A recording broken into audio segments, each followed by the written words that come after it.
Thank you everyone for the press for coming out tonight. I'm here to represent my client, Mr. Matthew D, in regards to the most recent controversy between himself and Coach Benjamin Fishbein. I believe Matthew is a strong asset to this team. I believe he brings leadership, charisma, and downright athletic ability. This kid can't be stopped as the fourth receiver. And put him on the bench is a travesty to not only the Pike intramural team, but to athletics in general. Now, we have been in much discussion and great talks, and really, sincerely hope that Coach Fishbein will give a public apology regarding his actions on the game on 10-16. Without an apology, I see no way that this team can further go on with my client, Mr. Doolin. He will not play another down, and this is just experience you cannot lose. He's gone to 2 championships. 2! And he's won. This kid is tested. He belongs on the field. With that, we're ready to take any questions from the press. Yeah. Go ahead. Hi, Ryan Sherwin with Washington Post Sports. Please, take us back to what happened on 10-16. What was the interaction like between you and Coach Fishbein? Well, after the first 2 plays, Coach Fishbein and I got into a little argument. What happened originally was I went the wrong way on the defensive line, allowing a man to get free over the middle. I went to the sidelines, and they replaced me with Ryan Sherwin, and it was a great move at the time because I think I needed the rest. But Coach Fishbein tried to talk to me. When I tried to give him my view on the play, he quickly shut me up. Not once, but twice.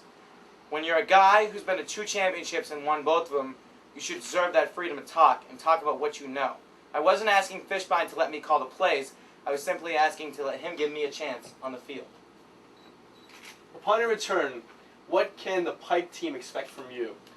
I mean, I was never trying to cause any, confidence or problems with Coach Fishbein. I think the thing is with me, even when I was on the sideline during that game, I was there for the team. You saw it, didn't you? From my skybox, yes. I just witnessed the actions. Well, we treat you well. I was out there. I was in my sweats. I did put my sweats back on because I didn't want to become a distraction to the team and have everybody wondering, is Doolin going to get back in? Is he going to play? Is he going to get another snap in this game? I put my sweats on, and I was a loyal fan. And I think if I come back, it's true. If I get on that offense or that defense, if I get 4th string wide receiver on offense or if I play the line on defense, I think I'm really going to be able to contribute and hopefully make a difference in the game. Since you're such a team-oriented guy, let's get to your teammates a little bit. So I hear that defensive coordinator Peter Curry has been very enthusiastic about a defensive star, Yaki the Tickler, and would like to see him become a little more influential in the offensive scheme. What are your thoughts? Well, I mean, from both an offensive and defensive perspective, I think Mr. Perner brings a lot to the table. I mean, you were there for that spring tournament last year. He had a couple great plays in that 4-4 tournament, and we all knew that he was going to be a star in the making. Now, I myself came very close to signing Joe Perna. I know this kid has a lot of talent, young athlete, tons of room to develop. Once again, another player that should be on the field. Really, upper management problems. It's unexcusable. You have your best players on the sideline when they should be on the field. Next question. Okay, you and your teammates failed miserably last year at Maryland. The year before, when Alex Okibelbeck and Ryan Sherwin played, they marched into the 2nd round behind an early Saturday morning upset win on Frat Row.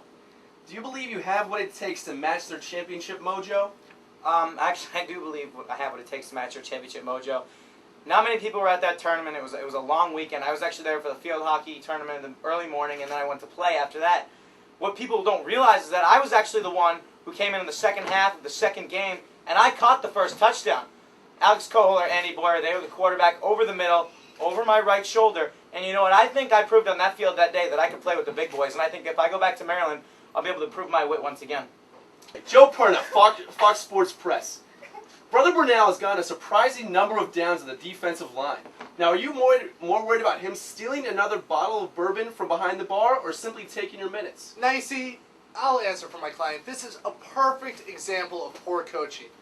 You have a player out there who's stealing bottles in the press every day for his alcoholism, his wild, outlandish outings out on the town. Shenanigans. I'd go as far as shenanigans. I would too. And he gets playing time.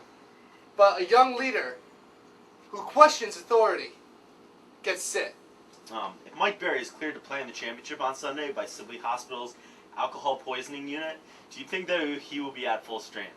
Now, Mike Berry, another one of my clients. There's been a lot of bad press going around Mike Berry, in and out of play because of injuries. Let the kid play. He's one of the number one corners in the league. He delivers results. Drunk or not, let the kid play. If Pike was to reach the finals and had a convincing lead in the waning moments, which player, it could be yourself or another of your teammates, would you want to have the ball in his hand at that time? I think it'd be myself. Yourself? We're talking about one of the number one possession receivers. He may be fourth on the team, may lack size, hands, speed, good decision making, but when it comes down to it, this kid has heart. He has heart, and he's a possession receiver who will make the first downs for this team. There have been several reports that Kyle Jellison has been underperforming as a long snapper on the punt team. Do you think that this lack of discipline makes him a true dotus? No comment. I think we're at. Ah! Whoa!